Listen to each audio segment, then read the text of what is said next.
Welcome to Balls and Brews. Cheers, Trev. Pod 65. 6-5. Charlie, have fun at Brewing Man. I mean, man, that's what I think of when I'm wanting a brown. Yeah, so we went with a classic today, everybody. Newcastle Brown Ale. It's probably the first. It's one of my first dark beers. Maybe the first dark beer, but also one of the first not Keystone Light, Coors Light, Bud Light, import / craft. I don't know if you really call it a craft, but it was definitely one of my first. I mean, other than that, maybe Heineken, but Heineken's awful. 4.7 on the alcohol. It's always been a light one. Yeah. So are they originally from Chicago? I see that's where it's bottled down as well as Petaluma. I thought it actually came over the sea. Oh, yeah? I thought it used to. Import? Yeah. Well, now it's brewed and bottled by Lagunitas. Yeah, I was looking at that. So I don't know. I thought it used to come over, but maybe not. I thought it used to come over, but it might not have. I mean, it tastes like English brown. It does. It's like light, but still has those those brown flavors. Yeah, it's good. What was if this wasn't your first craft / import or whatever? What would have been your first, if you can think of it, back in the day? Yeah, man. Other than the Red Dog and the Keystone Light and the Ice House. All the shitty cheap beer that we bought because it was quantity over quality at that time in our lives. Yeah, we had a lot of people to. We had a lot of mouths to feed. Yeah. People a lot of mouths to drink. I guess other than maybe Mexican beers, maybe the Coronas, maybe sure. like Modelo, Modelo.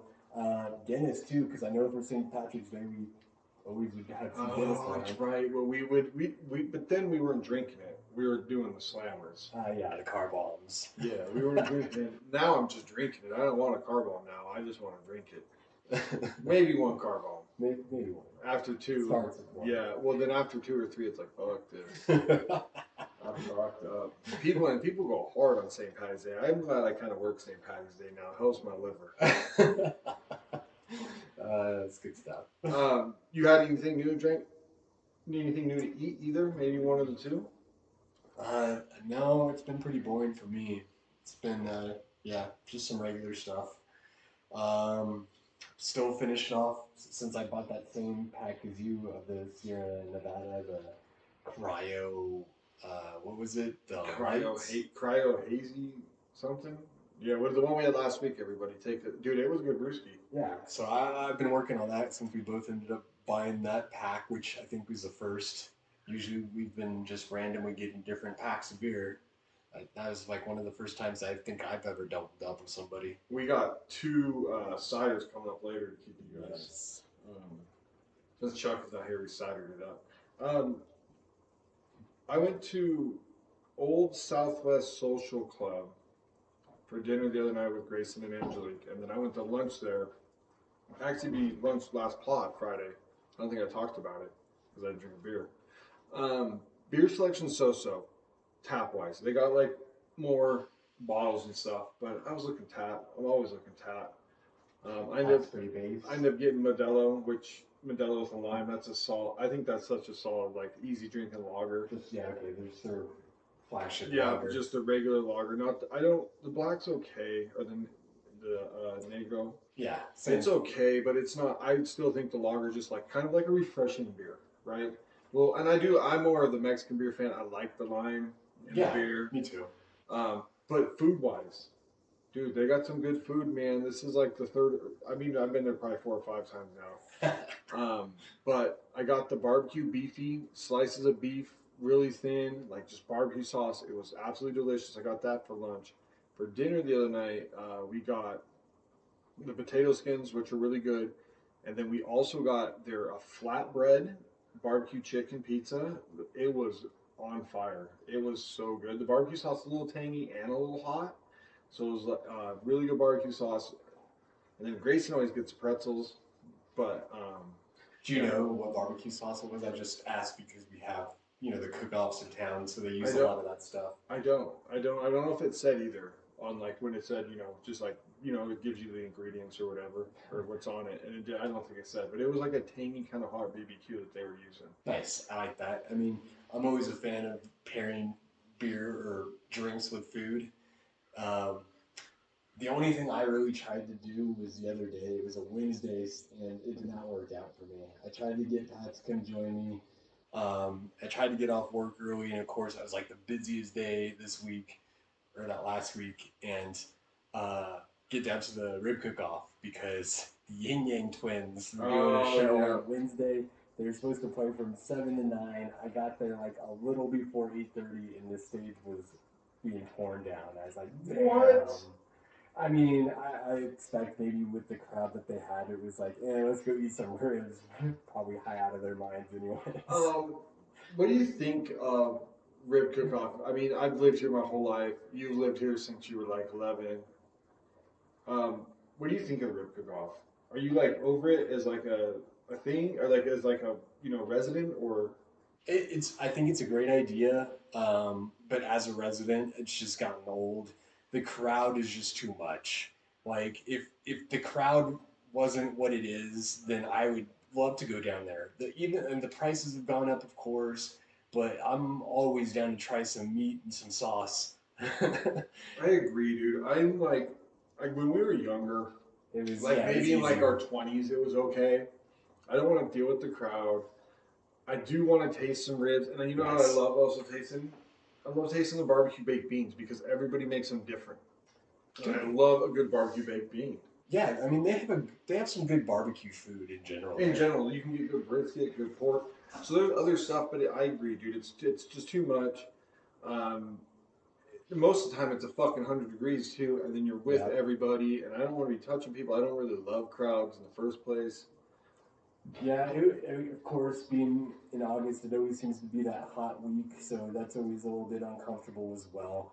You gotta go late at night if you even try to go, I feel like, because middle of the day is just, it's uncomfortable. Sometimes the best we went on. We haven't been in a while because I think we went when Grayson was a little bit younger, just to like get him out and walk around. But I think we went on a Sunday afternoon, and it wasn't as bad because they like last day everybody's basically done. The competition's over. They've already voted on everything. That wasn't bad. It was less crowd. But you said like when I get one, like I said, I like the beans, so I get three. I get three ribs, beans, and then maybe a cornbread. At that point, that's $20. I don't really want to go spend another $20. Have three more ribs, and like the way to go is if you could like get people together and do a table. Sure. That's like the way to go. Was there a particular vendor that stood out to you? It was too long ago. I just usually, and then most of the time too, I'm just looking for ones that aren't fucking really hot because I'm not doing the hot. Yeah, it gets a lot. And then what line at what point's the shortest? Yeah, and I'm down for just trying new stuff too, and some of them I don't even remember trying, so I'd go back for seconds or whatever. Joe's does stand out to me a little bit because they had a sandwich there that was like, it was a bunch of meats, just it was so thick with meats. It was definitely ham and like pulled pork with some other kind of meat and probably bacon and cheese and pepperoncinis and stuff on it. And delicious. that became like one of my go-tos if I would just wanted that comfort. Dude, that sounds delicious. Talk about a little bit more comfort that you got to be feeling as of recently with the new signing, or Hey now, let's bring it to football. So yes, I mean, I was never in the camp that thought this was gonna into the season. I thought we were gonna sign him. I don't think we were gonna trade him, especially after the draft. It just felt like we're in that window. We're gonna take that shot before we have to pay Purdy. The next year makes more sense where we might have to deal somebody for the cap space. But right now we're squeezing it in. We got Ayuk signed.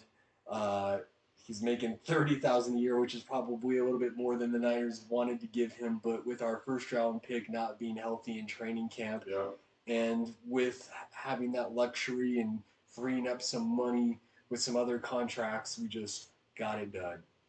yeah, I think it's big for your team in general. It kind of like levels the playing field of who you're putting out there. You have Christian underneath. Now you got to worry about Ayuk over the top. You don't know where Debo's going. I think it just levels out the offense. Um, the only other thing is there any word on Trent? I did see that he said that he's not playing until he's not like coming back, but he will sit until the deal is done. Yeah, no, I haven't heard anything new today. I haven't been totally locked in today. There was nothing yesterday when I was paying attention to all the sports talk. That's another deal that I think probably gets done before we play the Jets. Are you guys? But I think he might miss that game. Are you guys Monday Night Football or? Yeah, we're Monday night. Next Thursday we have the NFL back, and then there's a Friday game which we'll talk about. Which is stupid. Then Sunday is a normal Sunday, and then Niners we got on Monday night against the Jets. So talking about some surprising stuff, surprising cuts. So there's an article with some surprise. Go for it, Timo. I'm sorry, I don't mean to cut you off, but before we get into cuts, we got to talk about CD Lamb because he got signed too. We forgot about that. So CD gets a fucking huge deal. Do you have that one, Trev? I'm not in front of me at the moment, but I will. Man, I mean, I thought it would get done. When he turned down the one deal, I was like, oh man, this might not be good. You already turned down because he turned down one last year too. Yep. So you turned down now 2 deals. So I was like, fuck, where's this going to lead? That was what I was thinking. Not fuck for me because I don't care. I'm not a Cowboys fan. But I was like, in general, just like, damn, this is kind of crazy. Like, what? You're already setting this kind of thing that you've turned down 2 different deals. But I think they needed to sign him. They have no weapons on offense. The running back room is fucking awful. Well, that's why I'm out on the Cowboys. That line got worse. That running back room got worse. They did sign. I saw Dalvin Cook the other day, but still, he's not the same guy. We don't even know what he looks. I thought that he had the last year for the Vikings. I had him on my fantasy team, and I was like, man, he just doesn't. He would break a big one, but he wouldn't really average any yards. And then he goes to the Jets and doesn't do anything. Not even when Brees was not even there. So he wasn't doing it just because Brees wasn't taking all the stuff. He just wasn't doing it. So it's just like, is he still have anything left in the tank? I wanted to sign with Buffalo to be with his brother, and they could have like a 2-headed cook monster. But I don't know if he's quite the monster anymore, honestly. Did you see that Jamar Chase wants 1 cent more than Justin Jefferson? Talking about science. That's the last big name that, as far as at the wide receiver position. Is he going to fucking sit? Dude, I don't know because Hendricks, their end wants a new contract too. Cincinnati is strapped right now. And they paid some offensive linemen. That could be big. You find it? Yeah, I think I got it already. Big number 2. Yeah, for the CD. Yeah, CD getting paid. $34 million per year. Damn. Justin Jefferson gets 35, so he's right under him, pretty much. Yep. Second highest non-quarterback. Yep. Damn. Getting paid. But the Cowboys, they're kind of fucked. I just think they fucked this whole thing up themselves by not signing Dak and having to franchise tag him. They set that price high. They wouldn't be up this far if they wouldn't have set that price that high at that point. And Dak shouldn't even really sign it, I don't feel like, at this point, because he's just going to wait until the offseason, get the highest bidder. They can't franchise him. He's going to get better than like Kirk Cousins has got as far as like what that kind of thing is of a quality quarterback hit in the market. But I know. That Dallas team, I'm already see what jersey he's wearing. I think they're gonna take a dip though, man. That offense has CD, and that's it. Like, you're throwing a CD, double him, and then the tight end on that offense. Other than the tight end, there's nothing else. Fucking Ezekiel Elliott, you're starting back, dude. Dalvin Cook, you got 2 dudes that are like way past their prime. Dalvin, I like Dalvin too, and he is. I thought he was gonna be the best back out of that draft when he came out of Florida State, and I think he's pretty close to being. I don't know. I think that, like you said, we both picked him second. I don't even think they're going to make the playoffs because it's not even going to be Mike McCarthy's fault. Like Bland's hurt, and I think Diggs might have got re-hurt. And I know Bland's hurt. An injury to Dak or CD, and this team's going to plummet. Injury to Micah Parsons. Well, their defense is still pretty strong. That would be a huge injury. If they get in, if they have an injury to CD, fuck. But that offense is done if one of those guys goes down. Trey Lance, brother. Throwing the 5 picks in the preseason. Throwing the 5, yeah, dude. He's been throwing 5 not looking so good. Talking about not looking good. Let's go through those cuts. I totally forgot about that CD deal. That was a big deal. So surprising because Desmond Ritter getting cut from the Cardinals. I don't know if that's surprising. I liked Ritter coming out. But he's already out. Yeah. It looks like, and he just doesn't. I don't know. He doesn't attack the field. This one was surprising to me. Chuck's big on this guy. Terrence Marshall Jr. got cut by Carolina, and you guys signed him. Yeah. Okay. So to speak on this real quick. Speak on it, brother. Our 6th round pick, a USC grad, Kingston. Yeah. Offensive lineman. We were going to try and cut him and bring him back to the practice squad. Carolina stole him from us. But then we were able to go out and get, I can't believe they cut him. Terrence Marshall Jr., I feel like it's too early to be out on him with the offense that they've had. Is this 3? I think this is 3, I want to say. He came out with Did he come out with JJ or did he come out with Jamar? Now I'm not sure. Hold on. Double check. But still, I'm happy. Now he's on our practice squad. He came out with Jamar. And our wide receiver room is deep. I'm happy that we grabbed him because if we do have to move on from a bigger contract, maybe he can be that guy that steps up. Because I still think he has a chance to be good. I'm hoping. They said that guys like Jonathan Mingo outshined him. Sure. So that's why. Defense, sometimes when that cross position comes into play in that cut time, I mean, you got to make those moves. Yeah, and we're not sure what the locker room just was. We're not sure if he's watching tape. They don't give you any of that kind of stuff. I mean, that's the other thing too. Why we see the guy was another issue, or was he just a casualty that was a close decision? Right, because we all thought he'd be something coming out. Really hasn't done shit. Chuck's been talking him up for fucking 2 years. Offensive lineman Jackson Carman from the Bengals got cut. They just drafted him a few years ago in the 2nd round. So that's kind of one of those things, man. Did you miss on the draft, or he just never developed? I mean, I feel good about stuff like that though, because my team has done a lot of those similar situations where the first year you get like a pass pretty much in the draft. You guys said 7. But that 2nd year, if you don't show a little something, then sometimes it's just better to move on. 100%. Noah Brown would have been the 4th receiver. They cut him. They're going to do Diggs, Nico, and Tank. He's okay. I mean, they got a couple of Adrian Amos for the Jaguars. That was kind of a surprising one. Safety, I thought he played pretty good for the last couple of years. But Mike White, quarterback for the Dolphins. That's not surprising. Yeah, I mean, it's a backup role anyway. Well, I mean, competing for a 3rd string, really. Right. Isaiah Hodges with the Giants, I thought might have been a little surprising. I thought he started to look good, but then he did nothing last year.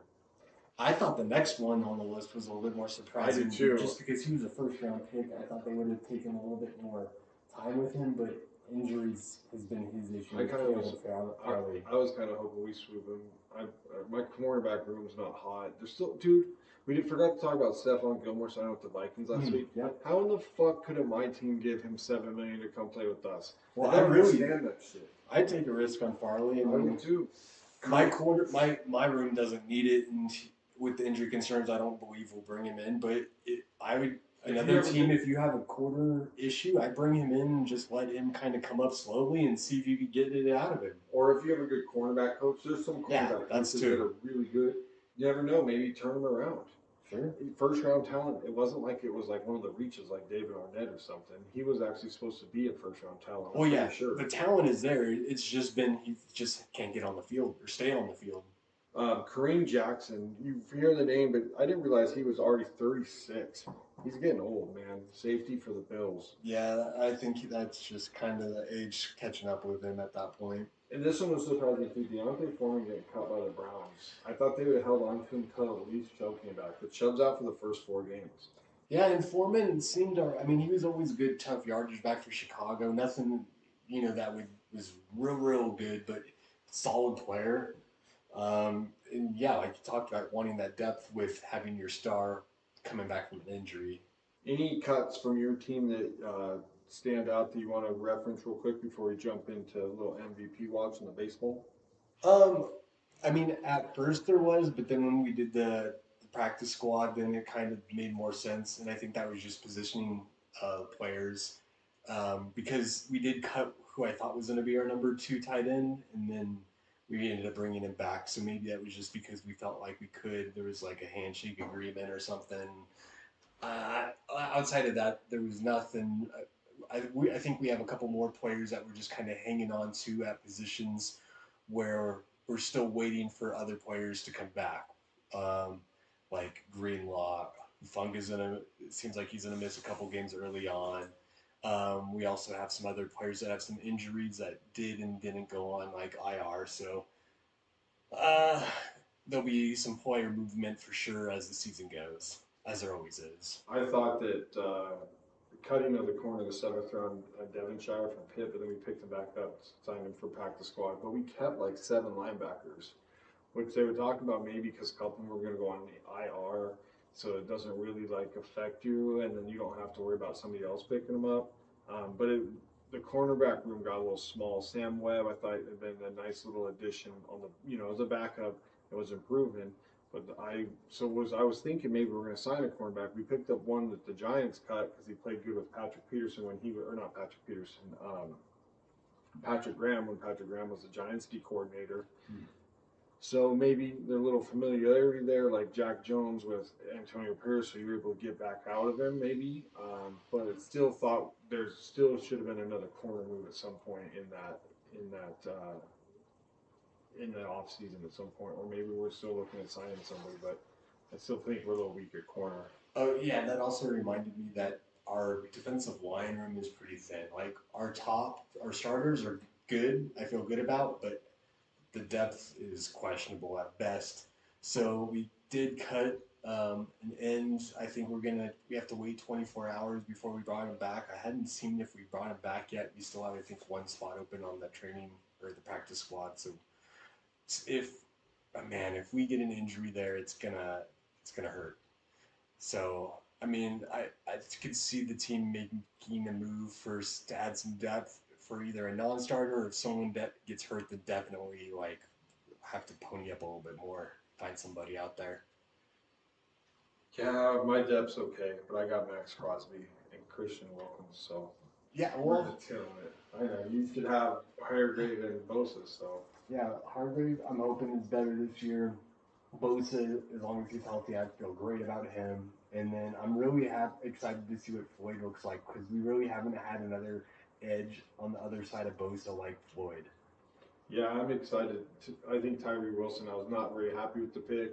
I think that he might And end then up we in the didn't get to bust see category. I him. think he might get the bust category. Ah, man, I think it's way too early though. He barely's been on the He field. hasn't really had a great Not a great preseason or training like, camp. yeah. What you read and stuff doesn't really sound like it. Malcolm Kuntz has come along. I thought that was a good pick a couple of years ago in the 4th round, and now he's starting to be the other edge. But yeah, the Tyree Wilson one, man, that might be a bust. I wish we would have went with one of the corners, but Are you, since we're kind of talking like depth, are you excited about like any particular rookies? Are you hearing some good stuff in camp or preseason that you like? I think Bowers. I took him in my fantasy. I think Bowers gonna be legit. He's got a foot injury right now, but I think he's gonna be legit. And I really think um, Jackson Powers Johnson, if he doesn't figure it out this year, he'll be good next year. I really like the kid from Kentucky, Dylan Laub. He's gonna be a really exciting third down back and a kick returner and punt returner. When did you draft him? I think we got him in the 5th or 6th round. And Powers was the 2nd round. Second? Yep. Yeah, okay. But yeah, those two really are the two. You? Anything you've been reading or hearing out of camp or seeing? Well, I haven't gotten to see my first round pick very much, so I can't say anything about that. But I'm really happy with what I've seen from our second and third round pick. The corner Green, like I feel like he's gonna get some. he's going to get the second most playing time probably behind Pooney. I think Pooney's going to get our third round pick, the guard. Yeah. He's going to get more playing time than anyone else that we drafted this season. And both of those guys look like they're going to take like significant snaps, so I'm happy to see that. Let's jump into some baseball. So we've been talking about, well, we always talk about Ohtani and Judge because they're obviously the two best. Yep. MVP watch right now, more stat watching, because I think, there might be a couple other guys in the NL that maybe can compete with Ohtani. Judge is MVP of the AL. It's hands down. Listen to this. Batting .333, second. And MLB or AL? Well, both. Okay. Home runs, 51, first in both. RBIs, 123, first in both. OPS, 1.198, first in both, Trev. And he's throwing fucking dudes out. Did you see him throw a dude out the other night? He's playing center field. He's 6'7" playing center field. Golf clap. That's just solid work all the way around. Solid. Dude, he's just... I just want, if he keeps staying healthy, we could see, I hope he does, because if he could put some years together, man, we could really see some good shit from him. Yes, great baseball player, great representative of the game. Yes, 100%. And that's the other thing, too. He's not a dickhead. Like, he's a cool dude. You can easily root for him. I know he's wearing the pinstripes. That's the only thing. But other than that. Ohtani, NL. Hitting 292, 13, so his average is down a little bit. 42 bombs, second. Second in everything. First in the NL, second in all time. Or not all time, both leagues. 95 RBIs, so almost 100. He's tied for fifth. And his OPS is .990, so he's almost there. A little bit more on base. But the crazier thing is, what is Ohtani going to be going for this year? Is he going to get the 50-50 mark that's, I don't think, ever been done? 50 home runs, 50 stolen bases. Right now he's 42 and 42, Trev, with a month left. So he's already at the 40-40 mark. Man, it's reachable. eight more stolen bases, 8 more bombs. That's not bad. He can get there 50-50. I think it'd be the first 50-50 person ever. I hate that he's a Dodger more than I hate that. Yeah, I just hate the Dodgers. What am I saying? I know, it's so rough that he is a Dodger. Mookie Betts is a Dodger, and Freddie Freeman, because they're all dudes who they're pretty easy to root for, but they're wearing that blue and white, and that fucking sucks. It does. It's just hard. It's like with Judge wearing the pinstripes. He's easily... Look, we just went over his numbers. They're fucking insane. And he's wearing the pinstripes. So it's just you want to hate, but it's so hard to, because he's such a relatable person. It's easier for me to Judge though, because the pinstripes. Yeah, me too. I can't do the other stuff. So Trev sent this in the group text. First time in history, MLB history, that a player played for 2 different teams on the same day. So Danny Jansen played catcher for the Red Sox and Blue Jays in the same game. Rain delay traded to the other team. Yeah, so technically the same game. He played for one team before, and once the rain delay happened, he was on the other team, and when the game started back up. So it's crazy. He's currently a member of the Boston Red Sox, became the first player to play for both teams in the same game. Jansen is in the 7th for the Red Sox and caught going 1 for 4 at the single. Dude. Yeah, because he started behind the plate for the Blue Jays and was traded to the Red Sox, dude. I mean, that's one of those things that just, it's a crazy little history thing. Baseball. Yeah, it's a crazy baseball thing, exactly. It does fuck ever does that happen in baseball. We're going to take our first break and then come back with a whole ton of college football. Welcome back to Balls and Brews. Cheers, Trev. Cheers. First of the ciders.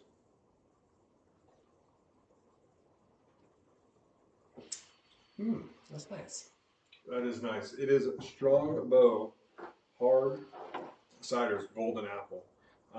Just a nice little 5%er, so nothing crazy.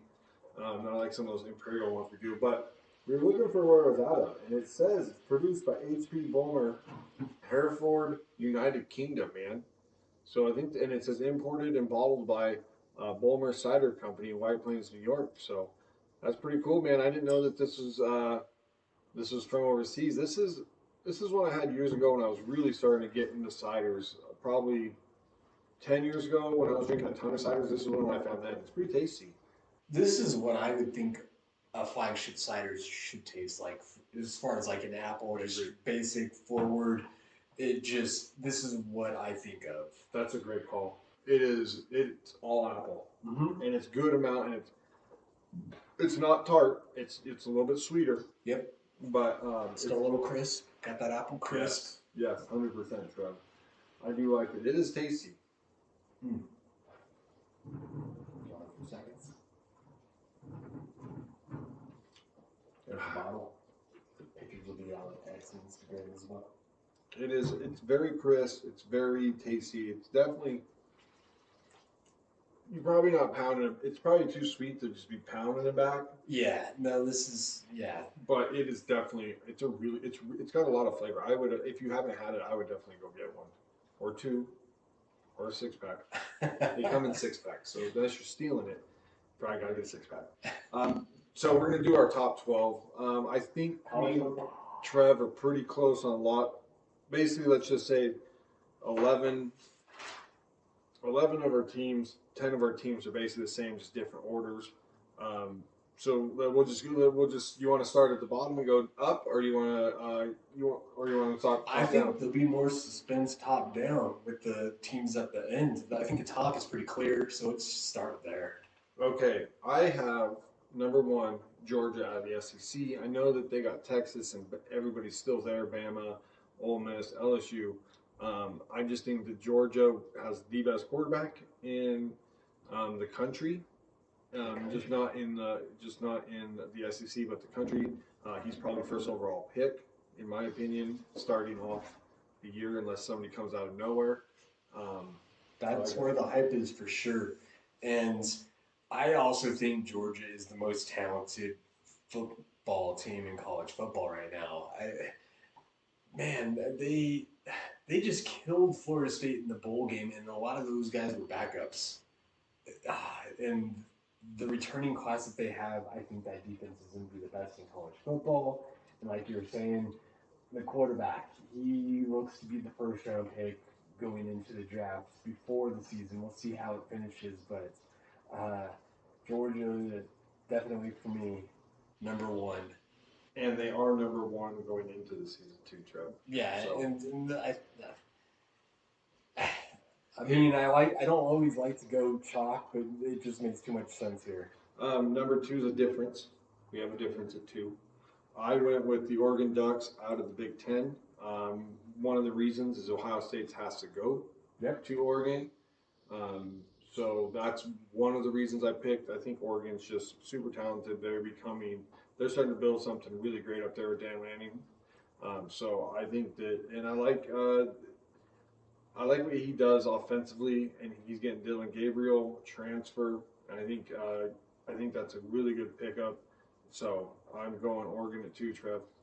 Originally, I had Oregon at 2. I had them penciled in Oregon at 2 because I think Oregon's going to beat Ohio State in Oregon. And I just feel like Ohio State, it's not, I think there's less of a stressor on Oregon and more of a stressor on just winning the Big Ten, beating Michigan. And I feel like Oregon's going to win that game at home, and then in the conference championship, I feel like Oregon can lose to Ohio State. I think they could get them that second time around, so I go to Ohio State as my number 2 team. They're both ranked right now, Ohio State 2 and Oregon 3. But so the rankings, so at the top 12 that we're doing, 1 through 4 are the 4 major conference champions. Yep, so it doesn't matter what they finish. They could finish. Our next 2 that we have at 3 and 4 could finish with a worse record than some of the other teams behind them, but still because have they win the 3 and 4. They will be 3 and 4. Yep. So my number 3 is Utah out of the Big 12. I think that with Cam Rising coming back, he'll be fully healthy. Willingham is a great coach. I think they dominate the Big 12. I don't even think it's close. Right now not sure if I have another Big 12 team in my 10 or in my 12. So Utah is the number 3 easy. I think that they smash depending on what they do in the top 12. I'm not sure, but I do think Utah number 3. And I am in agreement here. Like Utah, I know they smashed Southern Utah, but if you watched any of that game, there was like 3 wide open passing touchdowns for Cam Rising, and then there was another one where the guy juked one guy and got hit by 3 guys and still got in the end zone. Like it was the competition wasn't there for that opening week. I'm not putting stock into that. I just feel like Cam Rising, he was a menace in the Pac-12. Menace. And Utah's always had a good defense. Too is a menace too. Fuck. The Big 12, I do feel like is up for grabs, but I think Utah's favored to win that conference for a reason. I went chalk there too. Right now they're ranked number 12 in the nation, so 12 in the nation, but still because they can win the Big 12, puts them up in the top 4. Yep. Number 4, I have Miami. The U's coming back. Cameron Ward coming from Washington State should be the dude. I'm still not sure how much I like the coach. The Florida State game, I guarantee if we had done this last week, I'd have Florida State here. That was a surprise, so maybe that's a little cheat. That was surprising. Got pushed around real bad, and DJ looked like DJ at Clemson. DJ didn't look like DJ or Oregon State. It didn't really look good for Florida State. So I went Miami here. I think they got a lot of talent. I'm just not as confident in that coach. Yes, I see where I mean, like minds think alike. As far as that goes, DJ, like he had a better season last year, but he hasn't been the guy that he was projected to be frank. Oh yeah. And I just feel like Florida State might be a little bit overrated because of how they finished last season. Outside of some SEC schools, a lot of other college football teams aren't built to be winner year after year. And Florida State is on their way, but I don't think this is going to be their year. I also took Miami. I love bringing Cam Ward in from the transfer portal. I think that offense should be fire. They have some weapons at the skill positions. That defense might be a little bit of a question, and I'm sure they'll have some close games, but I still like them in the areas that count as far as D-line, wide receiver, running back, and quarterback. So I give the edge there because the other schools in the ACC, they're the only one that I have making it. Clemson, I think Debo's lived in the past. They're hurting. 100%. He's hurting his team, not making at least a couple transfer portal acquisitions. Florida State, like I said, I think they lost a lot, and they're not. I think Clemson and Florida State are like 2 to 3 loss teams, probably closer to 3 loss, and that's going to not be good enough to make the playoffs. Yeah, yeah. We're both on the same page there. So here's the next one's a difference, and the only reason it's a difference is because we have one switch with the other. So I have Ohio State at 5 because I think they're pretty highly ranked, even though they lose to Oregon. I think they're pretty highly ranked. So that's why I have them at 5. Will Howard transferred to K-State. Otherwise, I'd have K-State. If Will Howard were to stay to K-State, I'd have K-State in the 12. Yeah, I really like Will Howard at Ohio State. I do too, but I have them at 5 instead of 2. I just think that Oregon's is a better team and gets that, but I think Ohio State's probably ranked higher than, well, they're going to be probably ranked in the top 5 in general anyways. It's just because of the top 4. So yeah, do I have that right? Because I am under the belief that they broke the divisions, so it's just the teams with the best records playing the championship. And I don't think there's division titles anymore. Okay, but do they still have a division? No, I mean there's division titles. There's no. So I think when you said there's a division or a conference championship, I don't think there's a conference championship. Oh, okay. Because my whole thought behind that was that if they still had that division or conference championship, that Ohio State could get them in the second round. But if or that second chance, I'll have to look, or maybe it's because they did it, but I thought they got rid of it so they didn't have to do it. So you got rid of a game. I gotta figure that out. But We'll have to look into that. If that's not the case, then I like Oregon to win at home. But that was we had the same teams, just flip flop because I thought there was a if they do have that second game, I like Ohio State to get Yeah, them. we're gonna. I'll have to check. Playoffs. I'll have to check into it, but I do think. For some reason, I thought that that's why they did it, so they didn't have to have a conference championship game. So it took one less game off so that they could play.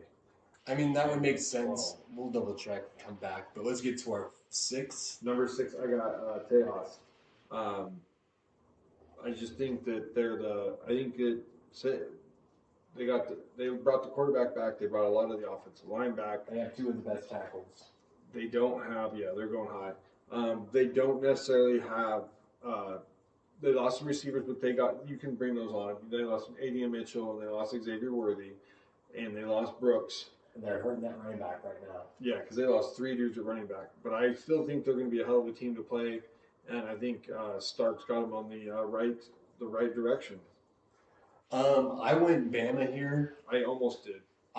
With Milroe returning, I really like DeBoer. I think he's going to get even more out of him than Saban did. You know, and I probably should have done that because I actually think I have him picked to win the Heisman. Ooh. I think if DeBoer, I think just like you said, DeBoer's going to get more out of him. He's going to have running and throwing touchdowns. Kid from Georgia, Beck, is just going to be a pocket passer, really. I mean, he might have some runs here and there, but it's not like he's going to run for a bunch of touchdowns. Jalen Monroe is going to be a beast. If DeBoer gets it all out of him, dude, throwing and running. His stats are going to be great. So I think I have him at Heisman. I think I have him win the Heisman, so I probably should have put him at 6 because I have Bama at 7. I really don't understand the people that have Bama falling out. I think DeBoer is too good for them to take that big of a step back with that roster. Who you got at 7? So I got Bama at 7. So 7, I have another SEC school. I'm going Ole Miss. I think this is the best roster Lane Kiffin's had. Dart, quality player, like this is his opportunity to seize, I feel like. I agree. I had them at 9 just because I think that they got a tough schedule. Yeah, everybody does. But I don't know. I know Dart's really good, but they're still roster wise below the other 3 teams. Probably a little bit, but I think the improvement has been enough, so that's why I have them so high. I tossed it between 6, 7, 8 for me were really hard between the Texas, Alabama, and Ole Miss. So I have them all right there. Same. You just have Texas at 8. My next school is Texas. Oh, see, I have Notre Dame at 8. And the only reason I have Notre Dame at 8 above Ole Miss at 9 is because I think Notre Dame has an easier schedule, dude. Notre Dame gets Texas A&M and USC. Those are the only tough games, really. Otherwise, they play the ACC. Is that where they're playing? So, I mean, you could say Florida State. I don't think they play Miami. I don't think they play Miami either. Georgia Tech maybe, but those are like questionable games that they're still going to be favored in. So I had Notre Dame at 8 and Ole Miss at 9. So the only reason I just think Notre Dame plays a very favorable schedule, and they're always going to be ranked high. Yeah, because of their schedule though, and them losing their 2 biggest games I think they could lose those 2 games. If they do, I have them a little lower on my list. So next I actually have Penn State. That they have to let. You have Penn State at what one? I have them at 9. 9, yes. And I think they gotta allow their quarterback to play a little bit more free. If they do that, then that offense could be something, and I think they can really compete. But if they still have on the training wheels, they might miss the playoffs. Yeah, I got them at 10, Trev, and I agree. Right now they're ranked at 8. Notre Dame's ranked at 7. Ole Miss is at 6. Texas is at 4 and Alabama's at 5. So we have them all finishing pretty close. Same thing. Are you gonna let the dude play the game? People talk about him being like big and physical, but can throw it like a rocket arm. Are you gonna let him do it? Because I mean, last time we had Christian Hackenberg, it wasn't that. So is this what we got? Yeah, I mean, we've had some overrated Penn State quarterbacks in the past for sure, but this guy, I mean, the numbers are there. Again, it's just the offense. They just got to open it up. If they do that, then they can, I think, truly compete here. After them, my number 10 is Notre Dame. We already kind of talked about them. Getting Riley Leonard, I think, was huge.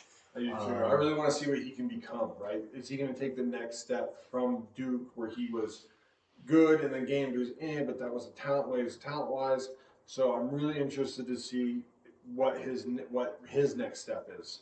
Is he coming back from an injury too? Yeah, he got hurt at the end of the year. So there's that. It was the year before that was really impressive. Last year was not so great because of the. We started out hot, and then it just kind of was like shaky. All right. Number 11. Number 11.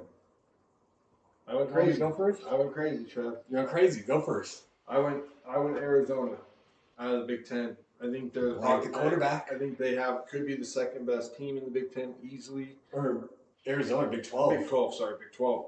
I think they could be the second best quarterback easily. He's the second best team. The coach left and went to Washington. So the new coach came from San Jose State. And he's had a pretty good offense down there at San Jose State for a little bit. So, I raced them. I was going back and forth between them and Clemson, Trevor. I really was. LSU, I think, is going to take a step back without Jaden Daniels and Neighbors and everybody else they lost. So Brian Thomas Jr. I was Clemson, Arizona, and I just went Arizona. The way they finished, the quarterback play, and they play in the Big 12. If you lose only to Utah and you smoke everybody else, dude, you should be right up in there with one loss. Those were two teams I was definitely considering as well. Arizona was a coach change that I was a little bit like, I don't know. How many teams is the Big 12 going to get into the playoff? I'm not sure. And Arizona right now is 21. Clemson, again, I think Debo can coach, but again, I'm worried about not having enough talent because of him limiting the team in that aspect. So I went A&M. I think ranked 20, so they're a little bit ahead of Arizona, one spot ahead of Arizona. I think the reason I went A&M is just because they've brought in plenty of talent, and it hasn't worked under Jimbo, and now he's gone.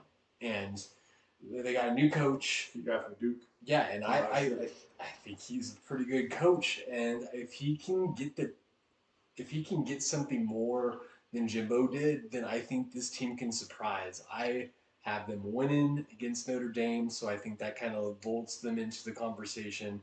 And then if they can just hold on, they can be that possible last SEC team making it for me.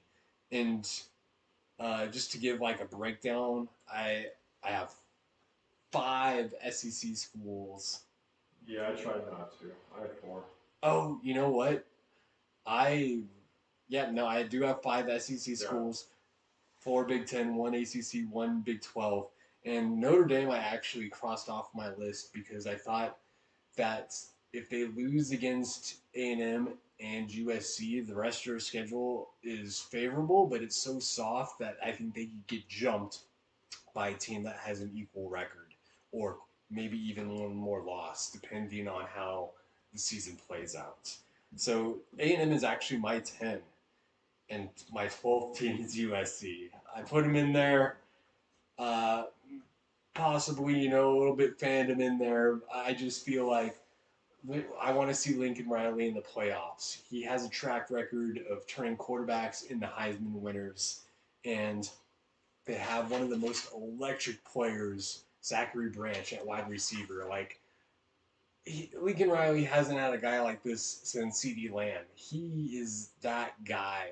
He is going to make some plays, and I think week 1 they play LSU, so I'm going to find out real quick if I'm just drinking the Kool-Aid or if USC is for real, because I feel like LSU's defense I'm out on. They were historically bad last season, and if we have to pick which offense I like more, LSU or USC, I like USC.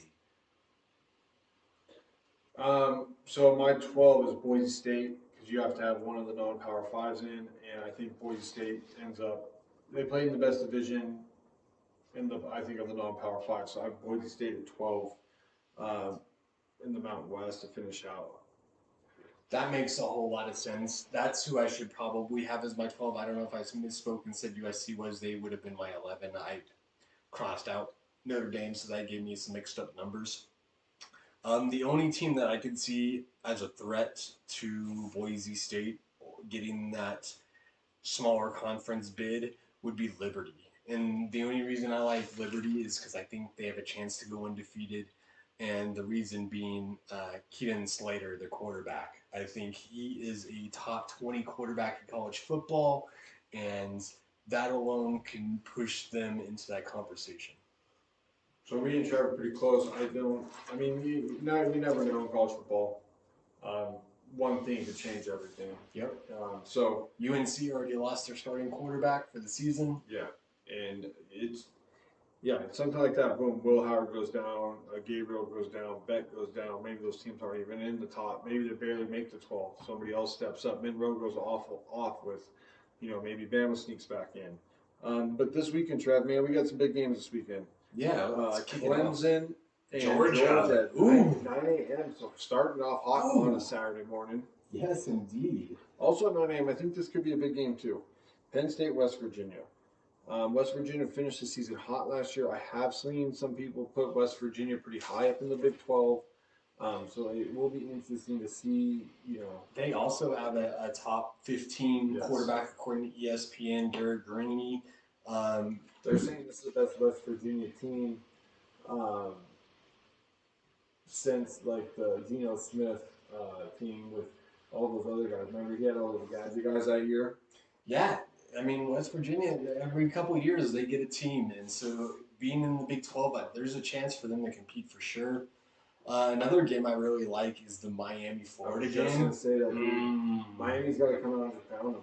Yeah, I mean, Florida might be underselling a little here because Florida's schedule is ridiculous this season. It's going to be hard for them to get a whole lot of wins. Being an in-state rival, this is a shot. This game could go, I feel like, either way. Even though Miami is ranked 19 and Florida isn't ranked at all. Dude, I hope it doesn't go fucking either way. That is not going to be cool. I got Miami in the 4, brother. I think college football's better when the U is good. For sure. Just that history. Is there any other games? Yeah. Yeah, definitely Notre Dame. Texas A&M, I think, is another huge game. That's at 4:30. I'm holding off. I don't know. I gotta see it. But I do. Look at the color of this fucking thing. Oh man, I gotta get that. But I am gonna be chilling on that game. But Nevada's playing at 4 too, so I got a lot of games at 4. If you have that game at 4, Fresno State, Michigan's at 4, and I think that's sneaky. Does Fresno State come out and beat Michigan? USC, LSU, 4:30 on Sunday. Oh, that's a Sunday game. It's a Sunday stand. It's a Sunday standalone. I love it. I love it. In Vegas. God damn it! I got fucking work. It's in Vegas, dude. And then Florida State plays Monday night against Boston College. You imagine they fucking drop that? Holy shit! But I do think that even the Fresno State Michigan game is a game that maybe keep your eye on that bottom score thing, and then turn to it late because I think it could be close. I'm actually with you there. I think Michigan could start slow in Florida or Fresno. Dude, they always give motherfuckers. Dude, they used to give USC challenges. They're always giving people challenges. Yeah, they always have a couple of players that can make some plays. Yeah. Other than that one Miami-Florida game, that's going to be – that Miami-Florida game, that's a good game too, man, of the unranks. You know what else we got started next weekend, Trev? What's that? Before we go on again, we got football. Oh my, we are almost there. Next Thursday it begins. Let's cheers to that on this new brewski. To the season.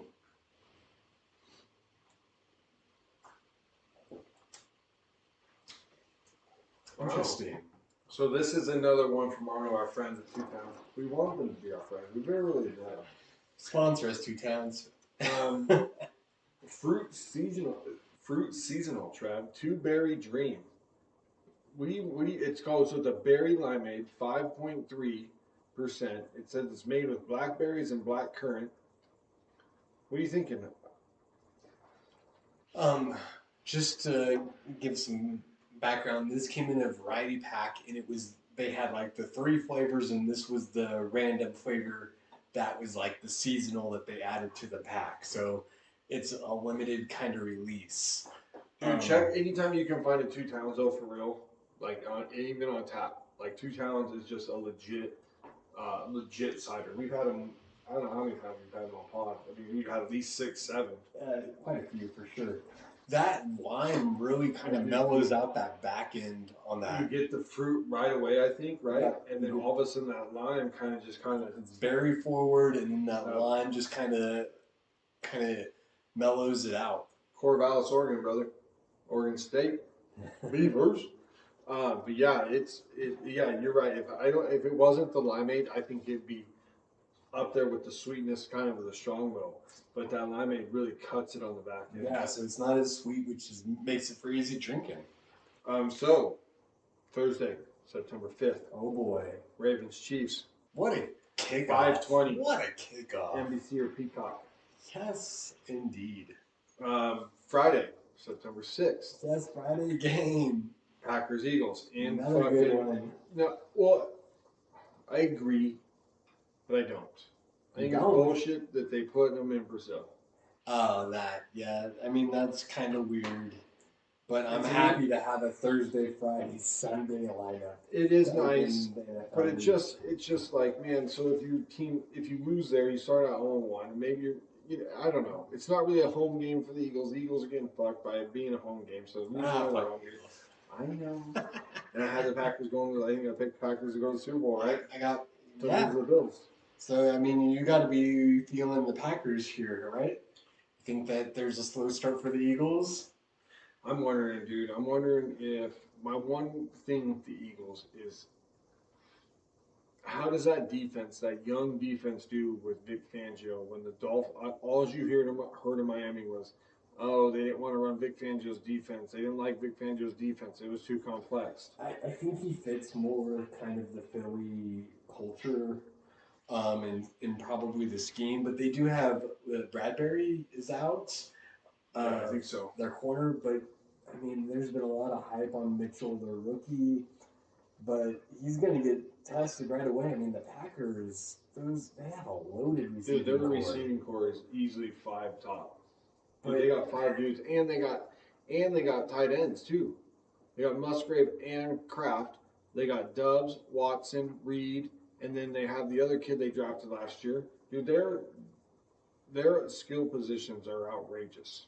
And they got Jacobs and USC rookie running back. He's their 2. He might even take the 2 from. Is that where he went? Yeah, he might even be the 2 over what's his name that they re-signed, Dillon, AJ Dillon. He might have took the 2 over him. So, you're gonna have to stop them, man. They're gonna put up some points. That's why I had Matt LaFleur as the coach of the year. That's why Marshawn Lloyd. Got it. I got it. I found it. One of our favorite backs in the draft. Yes, he was. And then Sunday, obviously, the Raiders get the Chargers. Nice division rival. Yeah, dude. I think we're getting a dub, dude. I'm fully on board. I'm drinking the juice. I'm reading the hype. I'm still don't think the starting quarterback or the future's on the team, but if the rest of the team's good and you can play great defense, we've seen teams get into the playoffs. I'm not saying we're winning anything, but we've seen teams get into the playoffs without a starting quarterback. So, Falcons, Steelers, I think is juicy. We get to see 2 new quarterbacks going against each other, and it's at Atlanta. So we'll see what the Falcons look like and see what the Steelers look like as well. Chuck, his Seahawks get the Broncos, so we'll see what Bo Nix looks like against the Seahawks in this first game. Cardinals, Bills, and Buffalo. Titans, Bears. Getting to see Caleb Williams looks like against Levis in that game. Cardinals, Bills is Murray versus Allen. Yeah, a lot of nice games. I mean, Rams, Lions. This team sucks. Which Bengals, Patriots. Okay, so what we got? That is the downer of the week. Texans, Colts, dude. What's Anthony Richardson's completion percentage? Houston's -3 in that game. You see that, dude? That's in Indianapolis, and they're -3. They don't love it. So, but we do love maybe for when we get to the season bets though, like you were saying, uh, fucking Bengals, Patriots. What's that spread? -9. I mean I think that sounds good. I'd take Dude, the -9. Jags at Dolphins. That's another good game. Panthers, Saints. We'll see. I don't know. It's Vikings, Giants team. Sam Darnold will be cool to see Sam Darnold play, see what he looks like, I guess. I don't really care about the Giants. Broncos, Seahawks, Cowboys, Browns. We're going to see what both those teams look like. Who knows what the fuck quarterback position looks like at the Browns. Who knows what any of the skill positions look like for the boys. And it's in Cleveland. Commanders, Bucks is just Jaden Daniels' first game. Interested to see him for sure. And what's the offense for the Bucks look like without Canales there now being the head coach of the team? What happens if dude, it could be one of those things where they're not good because the offensive coordinator leaves, and then you just don't find that rhythm again. I mean, Baker and Mike Evans seem to have some good rhythm, but you never know. I feel like the first game can tell us a lot there as far as their projection for the rest of the season. I do too, dude. And like, same for Washington. How many times does Jaden get hit? And how good can that defense be for Washington? Because it was a problem last season. And you shouldn't have been. Dude, look who they had. Sweat goes out and has like fucking 12 more sacks for the Bears. Looks like an MVP candidate second half of the season. So is that like just culture? Like, you know, what's going on there for that to be, happening? Yeah, they seem to have other issues. I mean, it's good that they moved on from Snyder, but Rivera might have been over the hill at that point. It wasn't. I mean, he didn't have a whole lot to work with on offense, so it's kind of hard to say at the quarterback position because that can kill any coach. Well, you couldn't protect. Dude had like 70 sacks or something. You couldn't even protect that fella. Yeah, the line was bad, but Tim Howell was on the ball too. So right, it was a bad combination. Next two games, elite. Rams, Lions. Yes, that's elite. I like it a lot. That's elite. That's a playoff matchup. Jets and Niners. That's a whole lot of who we don't know what the fuck's coming. Why do we get to see Aaron Rodgers? You have no idea what Aaron Rodgers and Jets are going to look like. And you have no idea if Trent Williams is lining up on your backside. Yep. That is some scary shit. If I'm Purdy, dude, I'm like, fuck, give him some of my fucking 700,000. Give me 250. Purdy can't be giving away money yet. Give me 250. I need that guy to cover my 6, man. Best offensive lineman in the game. But Rams Lions, like you said, playoff matchup. If both those teams stay healthy, we're easily saying that's Detroit -3. That's a crazy spread. That's a hard one to take too. You guys are -3 at home. That's a crazy one too. I think the one I'm taking might be Commanders at Bucks -3, but you don't know what the offense is going to look like. There's a lot of hard bets, brother. Yeah, and we're going to be back on those bets because last year we got some making up to do, which just say.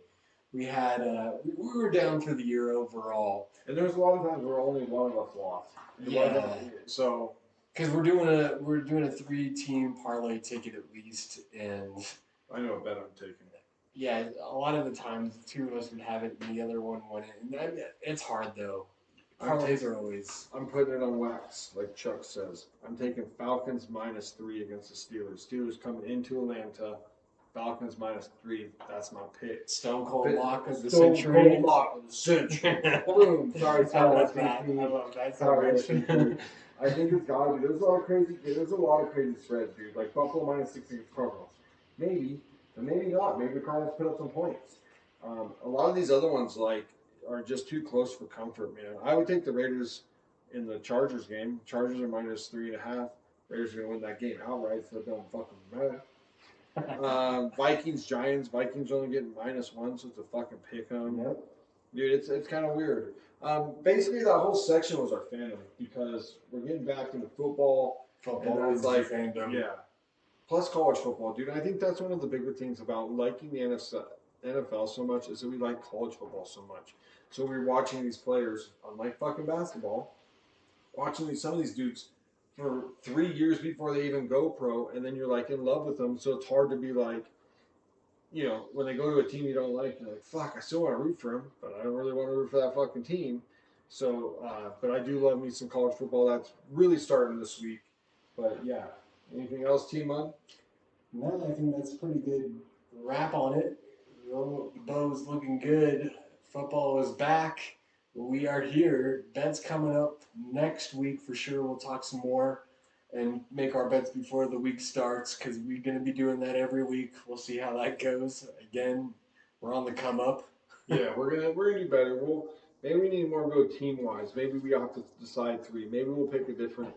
Maybe we'll pick a different strategy instead of each of us pick one because we never really posted who like picked the picks to win the win. Yeah, we just picked our posted our bets. So maybe we decide more of a team. We'll figure it out before next pod. Check us out on Instagram and X and YouTube, Buzzsprout, Spotify. Check out these brewskis, man. I know we drink the Newcastle, which is an oldie but a goodie. The Strongbow is sweet, but get it. It's like a really good cider. And this is, really like how it's sweet up front and it does that limeade in the back and just kind of like mellows it, man. Yep, it's good. All winners this pod. Dubs. Yeah, no more fucking Dust Bowl, dude.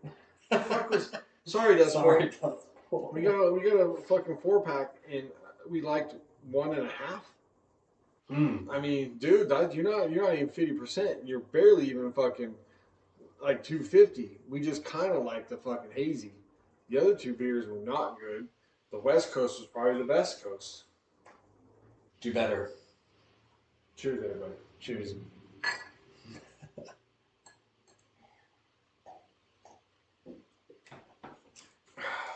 All right.